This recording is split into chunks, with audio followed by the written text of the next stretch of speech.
10वीं क्लास के हिंदी के गद्य खंड खत्म हो गया। इसमें हम बात कर रहे हैं पद खंड। पद खंड में आपको पढ़ने को मिलेगा काव्य खंड, जिसे बोलते हैं कविता को काव्य खंड या पद खंड भी कहा जाता है। और गद्य खंड कथा कहानी वाला होता है, 1 से लेकर श्रम विभाजन से लेकर और शिक्षा वाला, मतलब गांधी वाला।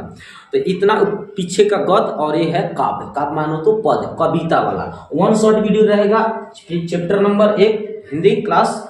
और हम आपको बता दें पहला पाठ का नाम रहेगा राम नाम बिनु बिरथे जगी जन्मा, जो नर दुख में दुख नहीं माने। तो चैप्टर का नाम ये रहेगा और गुरु नानक के द्वारा ये लिखा हुआ है। आपसे परीक्षा में यहाँ से देखो तो 1 नंबरिया, 2 नंबरिया और 5 नंबरिया क्वेश्चन तक परीक्षा में आता रहता है। 5 नंबरिया क्वेश्चन आता है व्याख्या करने वाला। कौन कविता का 2 पंक्ति लिख देगा, कह देगा व्याख्या करो 5 नंबर में। कभी कभी 2 नंबर में व्याख्या करने को पूछता है। और यहाँ से 2 नंबरिया 1 नंबरिया भी क्वेश्चन आता है। हालांकि सबसे ज़्यादा देखेगा ना तो कवि परिचय से सबसे ज़्यादा 1 नंबरिया क्वेश्चन देखने को मिलता है। तो हम आपको बता दें पहले पाठ का अर्थ। पाठ का अर्थ बता देते हैं। राम नाम बिनु बिरथे जगी जन्मा। राम नाम के बिना व्यर्थ है जगत में जन्म लेना। बिरथे मतलब होता है व्यर्थ और जगी का मतलब होता है जन्म लेना। जगी का मतलब जगत होता है, संसार होता है। जन्म मतलब जन्म लेना। राम नाम के बिना जो इंसान अपने मुंह से राम के नाम कभी नहीं लेता है, उस इंसान को इस जगत में, इस संसार में जन्म लेना पूरी तरह से व्यर्थ माना जाता है। इस पाठ का अर्थ हुआ। आगे लिखा है जो नर दुख में दुख नहीं माने। नर मतलब मनुष्य। जो मनुष्य अपने दुख को दुख नहीं मानता है, सुख को सुख नहीं मानता है, सबको समान नजर से देखता है, उसी इंसान के अंदर ईश्वर के वास होता है। इसका अर्थ ये हुआ।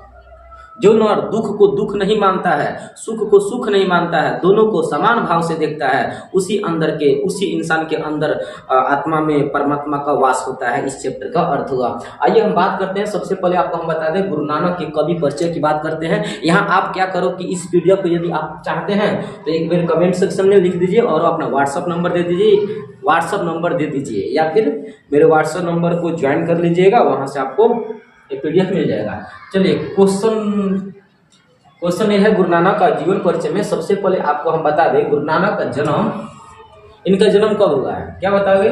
कार्तिक पूर्णिमा के दिन हुआ था। 1900 लिखा गया 1900 नहीं होगा, इसे होनी चाहिए 1469 ईस्वी में पंजाब के लाहौर जिला तलवंडी, लाहौर के, आज देखोगे ना, आज भले ही पाकिस्तान में चला गया है ये लाहौर, लेकिन उस जमाने में 1469 ईस्वी में इनका जब जन्म हुआ है ना, तभी PDF आप पाओगे ना भाई, जो अनई से लिखा है इसे 14 आप बना लेना। 1469 में हुआ था, ठीक है। 1469 ईस्वी में हुआ था पाकिस्तान, आज पाकिस्तान में चला गया, उस समय पंजाब था, मतलब भारत में था। पंजाब के लाहौर जिला तलवंडी, ये पंजाब कौन? पश्चिमी पंजाब, मतलब ये पंजाब ना पाकिस्तान के पंजाब है। उस समय पाकिस्तान ही था, तो बंटवारा हुआ तो इधर पूर्वी पंजाब हो गया, इधर पश्चिमी पंजाब हो गया। तो पश्चिमी पंजाब के लाहौर जिला का तलवंडी था। यह ऑब्जेक्टिव हम पूछता है गुरु नानक का जन्म कहाँ हुआ था? तलवंडी में सबसे ज्यादा ये क्वेश्चन पूछता है। गाँव में हुआ था, नाना कान्हा साहिबा नाम से विख्यात हुआ। देखो ये जो तलवंडी नामक गांव में जब उनका जन्म हुआ था, तो इस गांव को नाना कान्हा साहिबा के नाम से भी जाना जाता है। इनके पिता का नाम कालू चंद खत्री था और माता का नाम तृप्ता देवी था। तृप्ता देवी। और पत्नी का नाम सुलक्षणी देवी था। पत्नी का नाम क्या बताओगे बाबू? सुलक्षणी देवी। और इनके 2 पुत्र हुए श्री चंद्र एवं लक्ष्मी चंद्र। गुरु नानक के कुल कितने पुत्र? 2 पुत्र। नाम क्या है? श्री चंद्र और लक्ष्मी चंद्र। और इन्होंने सिख धर्म का संस्थापक इन्होंने किया। मतलब सिख धर्म के, हमारे देश के सबसे नवीनतम धर्म कौन है? सिख धर्म। और सिख धर्म की स्थापना किसने किया? तो बताओगे आप कौन?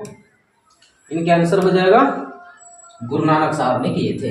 आगे मुगल दरबार के जो राजा हुआ करते थे, 4 बार मुगल सम्राट बाबर से भेंट किए थे। कितना बार भेंट किए थे?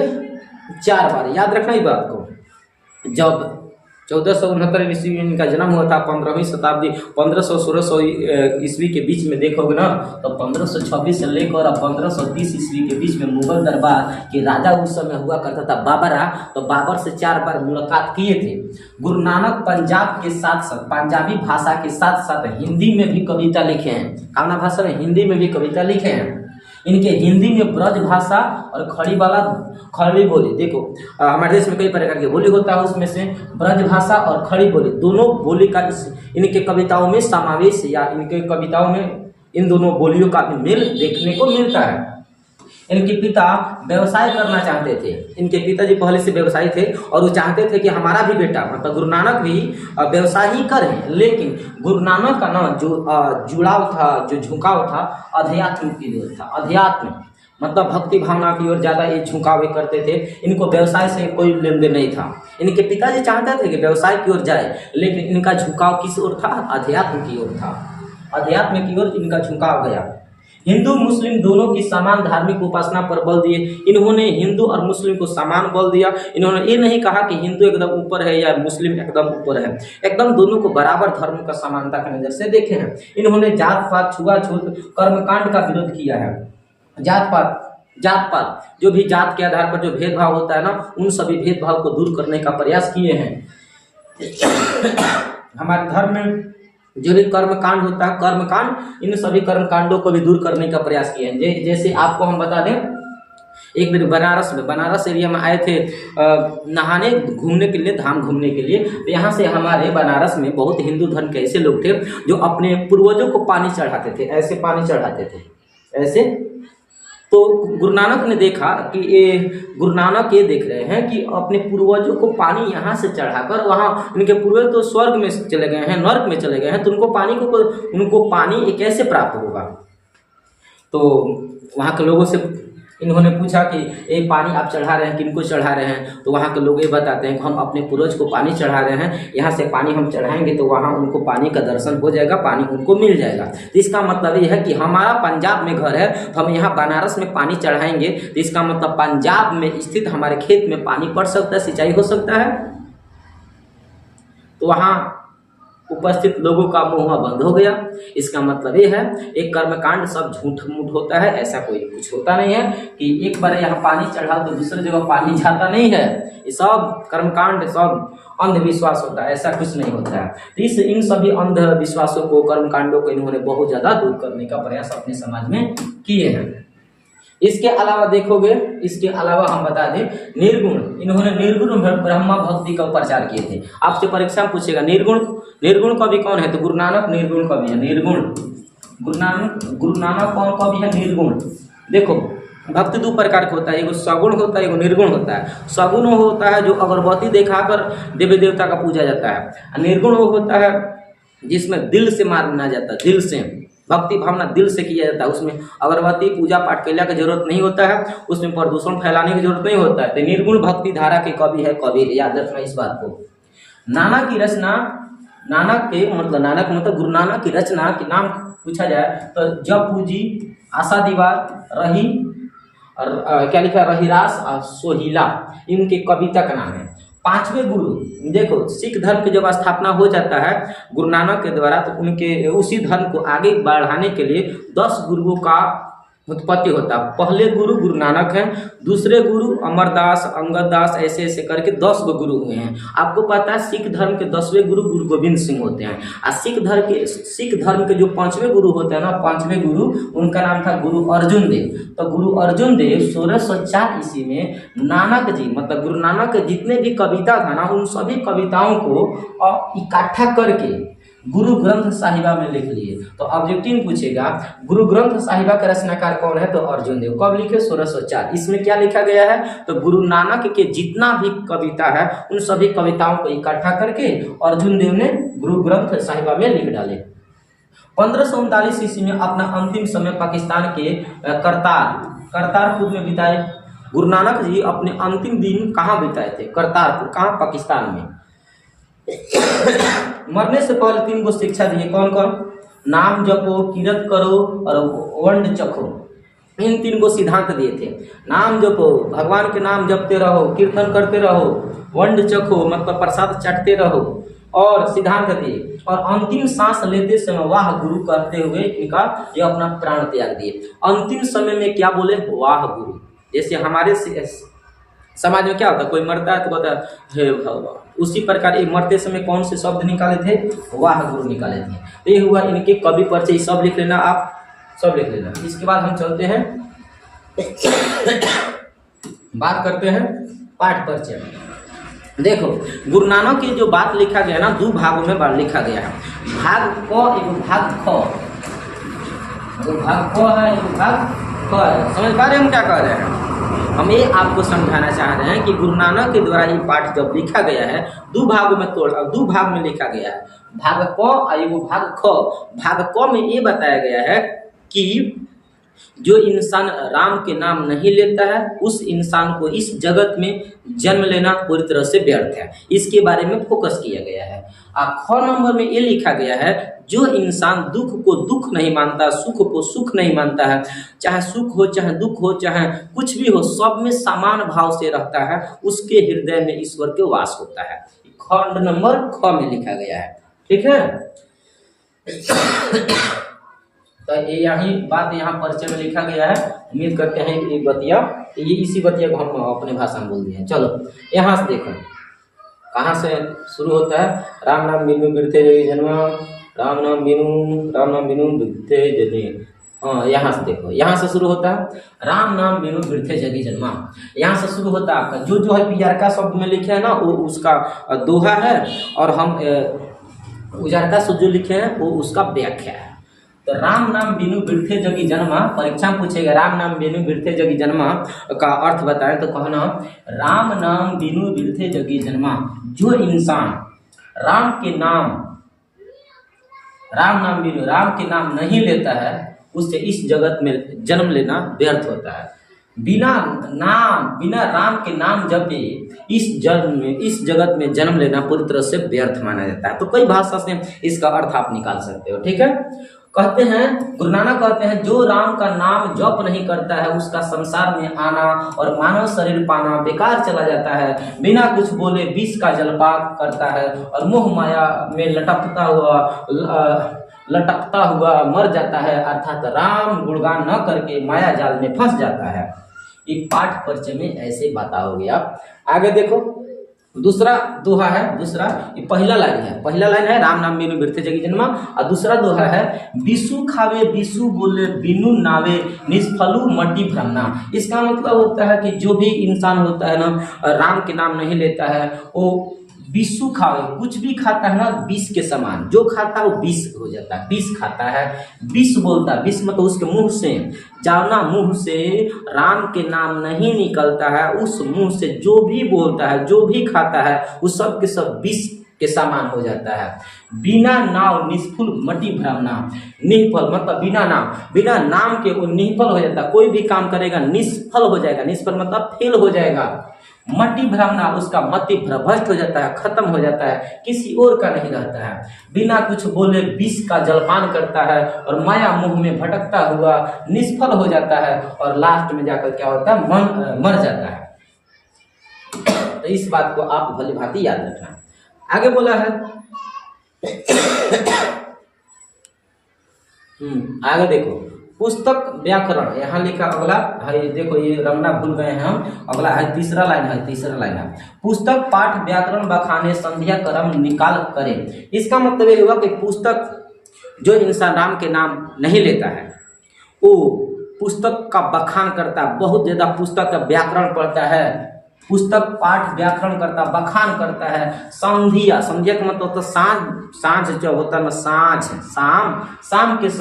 शाम के समय तीनों पहर हमेशा संध्या निकालता रहता है। मतलब शाम के समय दिया निकलता है, वो दिया निकालने के बाद भी पूरा का पूरा व्याकरण पाठ करता है, लेकिन फिर भी वो पूरी तरह से अपने जीवन में सफल नहीं हो पाता है।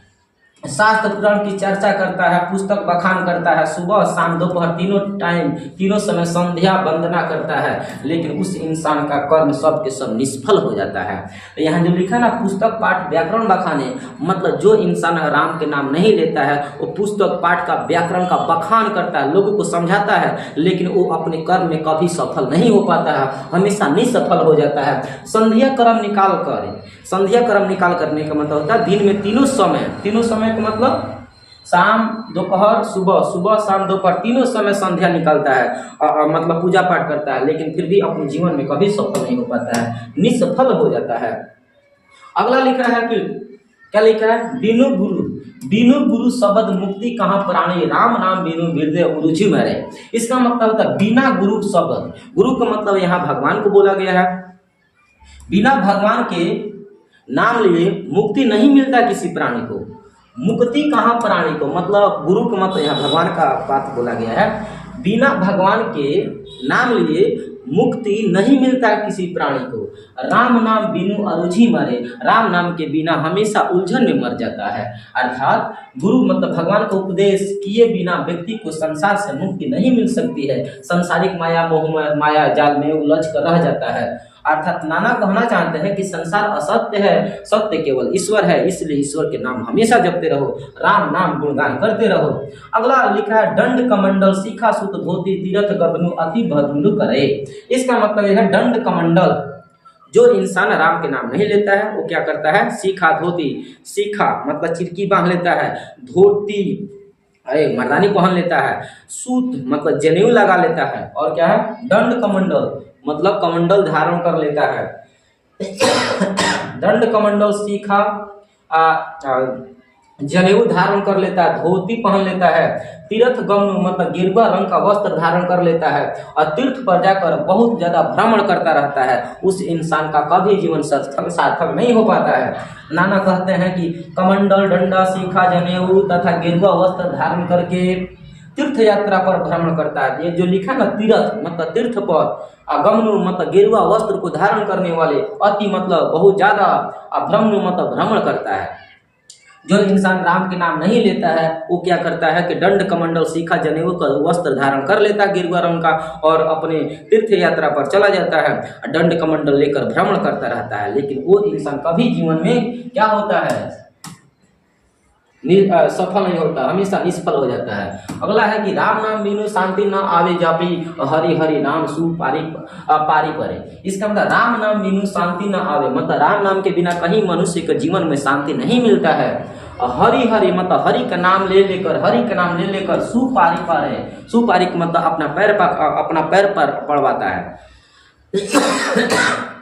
सुपारी परे का मतलब होता है राम का नाम मतलब हरि का नाम ले लेकर अपना पैर दूसरे से पुजवाता है। सुपारी परे मतलब दूसरे से अपना पैर पुजवाता है कि हम भगवान हैं। लेकिन राम नाम का नाम लिए बिना जीवन में शांति नहीं मिलती है। भगवान का नाम लेकर पैर पूजते हैं, भगवान का नाम लेकर पैर पूजते हैं, यहाँ पूजाते लेकिन पैर पूजाते हैं। जटा मुकुट तने भस्म लगाई और वसन छोड़ी तन गमन भया। इसका मतलब ये आप बताओगे, जटा मुकुट मतलब वो इंसान क्या करता है जो राम का नाम नहीं लेता है, बड़का बड़का जटा बढ़ा लेता है और मारता है झुलपी, बहुत बड़ा बड़ा जटा बढ़ाने के बाद अब मूड़ी में बांध लेता है। वो ऐसे बांधता है जैसे मुकुट, जो राजा का मुकुट होता है वैसे उसका जटा मुकुट का रूप धारण कर लिया है। तन में भस्म लगा लेता है, तन मतलब पूरा अंग बदन अपना तन में भस्म लगा लेता है, राख के भस्म लगा लेता है।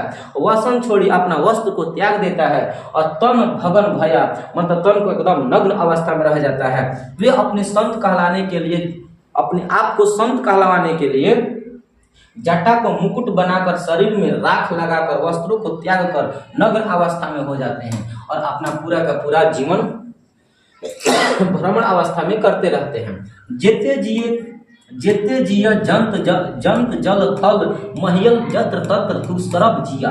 इसका मतलब जेते जिय मतलब जैसन जिय, जितने भी जीव होते हैं, ये जो लिखा ना जेते जीव मतलब जितने भी जीव होते हैं, जितने भी जीव जंतु, जेते मतलब जितने, जीवा मतलब जीव, जंत मतलब जंतु, जल मतलब जल में, थल में धरती पर जितने भी जीव जंतु जल और थल में पाए जाते हैं वो यत्र तत्र मतलब यहाँ सब जगह वो अपना जीवित रहते हैं, सब जगह अपना जीवित रहते हैं, सब जगह जीते रहते हैं। संसार में धरती पर, महियल का मतलब धरती होता है, जितने भी जीव जंतु धरती पर जल में थल में रहते हैं, यहाँ वहाँ तू सरब मतलब सब जगह जीते रहते हैं, जन्म लेते हैं, जहाँ जन्म ले लेंगे वहीं जीते रहते हैं। उसी प्रकार हमारे भाई आज के संत लोग भी हैं। संसार में धरती पर जितने भी जीव जंतु हैं उन जीवों में जन्म लेते हैं और जीते रहते हैं। अगला है कि गुरु प्रसादी राखी ले जन कोई हरिरस नामक झोली पिया। इसका मतलब ये था गुरु प्रसादी राखी ले। गुरु नानक बोलते हैं कि हम गुरु के प्रसादी रखते हैं और जो कोई इस गुरु का रस या गुरु के नाम ले लेता है उस नानक झोली पिया, मतलब उसका जो भव सागर का नैया होता है ना, पार कर जाता है। गुरु नानक कहते हैं भगवान की कृपा को ध्यान में रखकर नानक ने राम को घोल पी लिया है ताकि माया रूपी संसार से मुक्ति मिल जाए।